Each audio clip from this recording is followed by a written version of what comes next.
Sabe? Então, agora é o seguinte, eu só quero isso. E estou tentando falar com ele. Estou tentando manter um contato com ele, que eu quero ter uma conversa tete a tete com ele.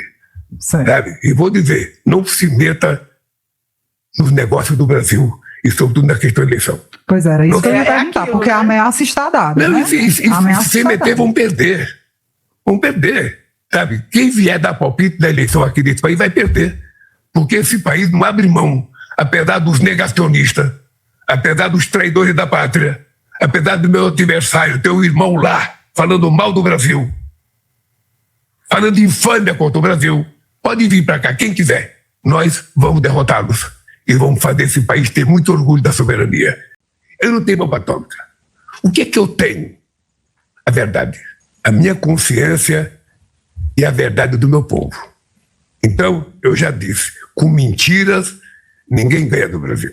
E eu vou vencer os Estados Unidos pela narrativa. Mansão de 6,2 milhões de reais no Lago Sul fez patrimônio de Flávio disparar. Para quem não sabe, o Lago Sul é a área mais nobre aqui de Brasília. É a área mais cara. E essa mansão do Flávio fez com que o patrimônio dele crescesse, ficasse bem mais inflado. O patrimônio dele cresceu 370% entre 2018 e 2026, de acordo com as declarações que ele fez ao Tribunal Superior Eleitoral. E o principal motivo é exatamente essa casa. Essa casa ela custou R$ 6.226.043,80. Como eu disse, no Lago Sul, uma das áreas mais nobres de Brasília. Antes de eu trazer detalhes, vou pedir para a nossa equipe colocar um videozinho mostrando onde é esse condomínio que fica a casa do Flávio. Mostra aí.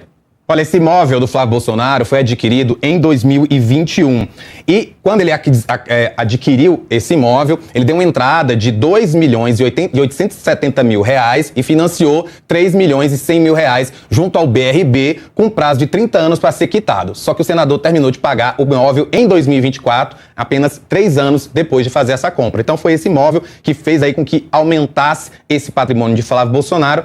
Como assim? Eu vou dizer, eles taxaram o Brasil com base em mentira.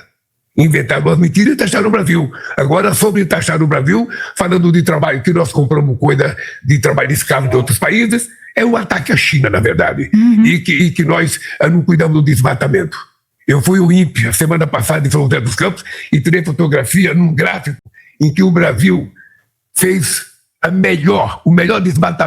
menor desmatamento da história do Brasil foi feito agora nesses 2 anos e meio. Eu tirei uma fotografia e falei, vou mandar para o meu amigo Trump. Então, eu trato eles bem. O Trump tem me tratado muito bem, de forma muito respeitosa, eu trato ele de forma muito respeitosa. Quando eu encontrei com o Trump a primeira vez, eu falei, Trump, nós somos 2 jovens de 80 anos. Nós governamos as 2 maiores democracias, sabe, do nosso mundo, do nosso hemisfério. A gente tem que passar para os outros a ideia da seriedade, a tranquilidade. A gente não pode ficar criando confusão. Essa é a relação que eu quero ter com você. Olho no olho. Você dizer que vai taxar o Brasil porque você tem déficit comercial é mentira para você. Porque nos últimos 15 anos os americanos tiveram um superávit de 415 bilhões de dólares. Mas ainda assim eles tarifaram, né, presidente?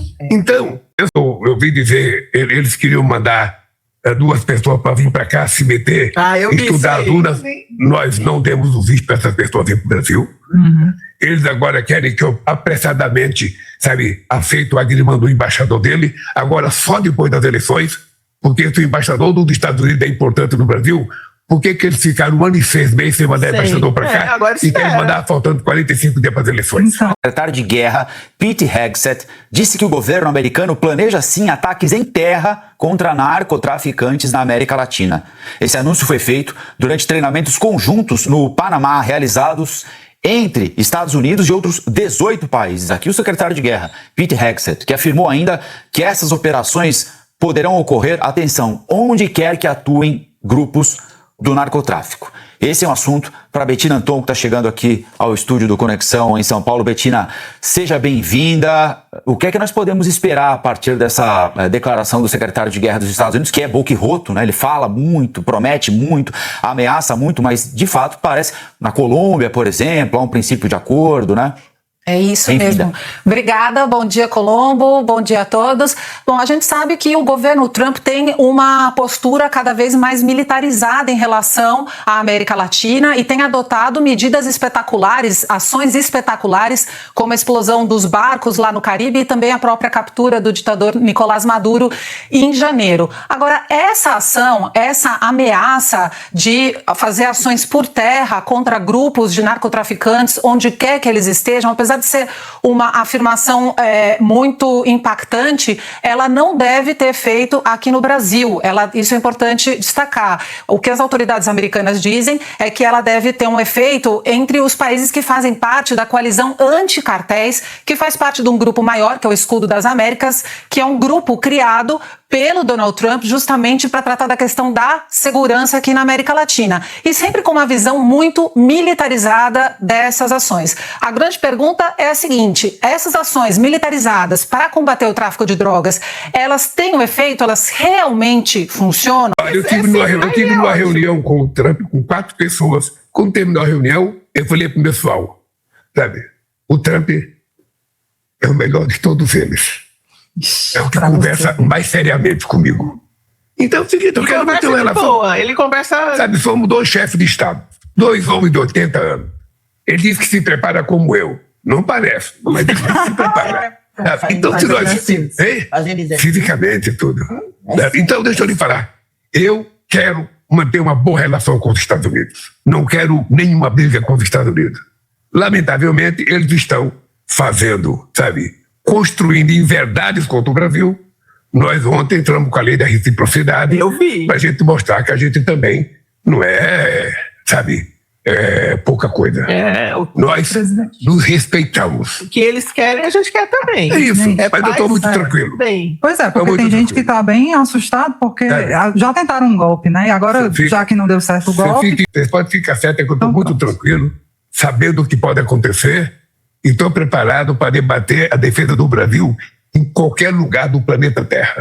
A gente viu no início do governo do Trump, o próprio presidente Donald Trump ameaçando tomar, por exemplo, o canal do Panamá, se o Panamá não abaixasse os custos para americanos. Agora a gente vê Pete Hegseth falando não em tomar o canal do Panamá, mas principalmente apontando que o canal do Panamá não está fiscalizando direito o transporte que é feito por ali, aí relacionado com o tráfico de drogas. Então o senhor também vê a possibilidade de que a política de combate às drogas seja usada para atingir outros objetivos mais estruturais dos Estados Unidos? Olha, esse é um ponto muito bem levantado, é um ponto preocupante em função de todo o contexto novo que nós estamos vivenciando, né? Os Estados Unidos adotou uma postura muito agressiva com relação às suas ambições no hemisfério, e não apenas com relação ao Panamá, com relação ao Canadá, com relação à Groenlândia, fez mudanças nessa doutrina tradicional, trouxe-a de novo como referência para a sua ação, e esse esforço tem o potencial de transgredir a soberania das nações do hemisfério.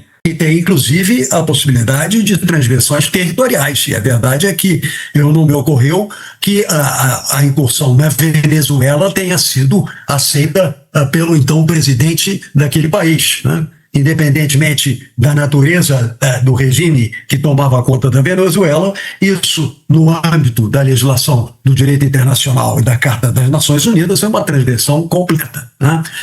Mas a verdade é que transgressões à Carta das Nações Unidas não são novidade. Mas nesse momento temos uma novidade, sim. A novidade é deixar de usá-la como referência, como se ela não existisse e não ser mais referência para nada. As transgressões passadas eram feitas mascaradas, eu estou transgredindo, eu estou fazendo certo coisa. Agora não, agora as coisas são mais ostensivas.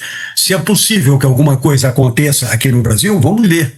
O que eu acho é que nós, brasileiros, temos que olhar isso de uma forma muito coesa, né? É uma questão que ultrapassa o limite de qualquer ideologia, ultrapassa o governo de turno no Brasil, e é uma questão de âmbito nacional. E é uma coisa que requer uma resposta de coesão. Eu também acho que ações externas agressivas contra países normalmente têm o condão de unificar aquele país. E, na verdade, há muito tempo que o Brasil precisa se unificar mais, parar com uma polarização que é destrutiva e não permite que ações concretas e planejamento de longo prazo eficaz seja adotado.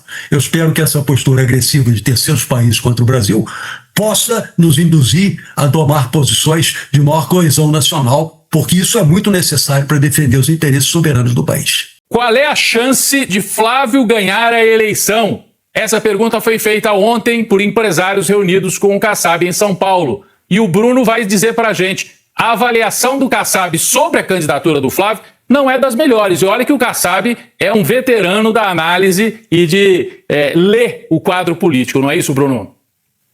Rodrigo, é aquele ditado. Quando você vê o Centrão se afastando do Flávio, é porque eles sabem de alguma coisa que a gente, pessoas normais, que a gente não sabe. Pois bem, o presidente do PSD, o Gilberto Kassab, veio ao público falar sobre a situação do Flávio com os partidos do Centrão. Ou seja, dá uma opinião sincera de quem está lá dentro das negociações.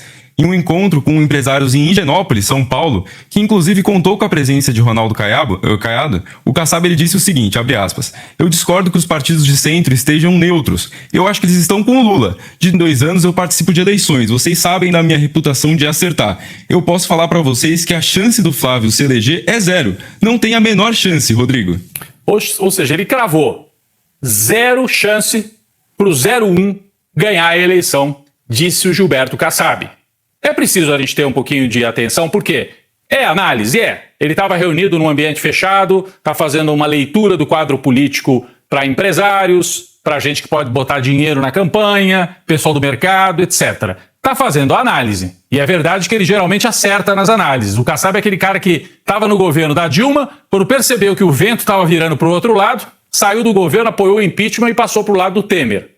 Então, ele faz essa leitura de para onde o vento vai. E ele está dizendo, o vento não vai para o lado do Flávio.